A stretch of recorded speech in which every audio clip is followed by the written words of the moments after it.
2 horses are dead after being hit by a car in the middle of a Kent County road. The driver who hit them then took off. 24 Hour News 8's Henry Erb talked with the sisters who own them. They're absolutely devastated.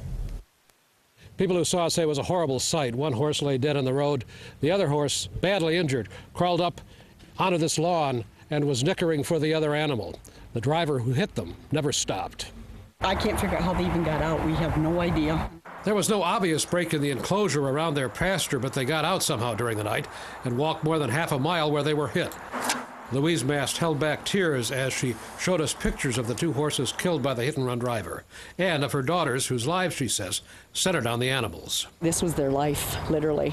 The horses had been in the family for years. Louise says her daughters have won hundreds of ribbons with them. They do just everything with these animals, and they call them my grandkids, literally. I mean, these are like kids to these girls. A 3rd horse escaped the carnage without injury. Buth Road is still semi-rural with old farms and newer housing tracts.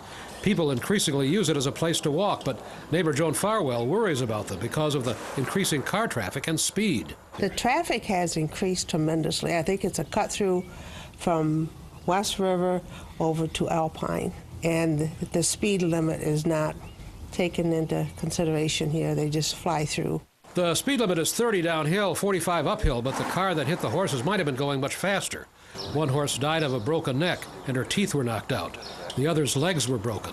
The sheriff's department is looking for a white Ford passenger car. The horses were big. They weighed about 2,000 pounds apiece, and even though the driver did not stop to man up, the damage to the car ought to be extensive. It should be obvious. The sheriff's department wants to hear from anybody with information. In Plainfield Township, Henry Erb, 24 Hour News 8.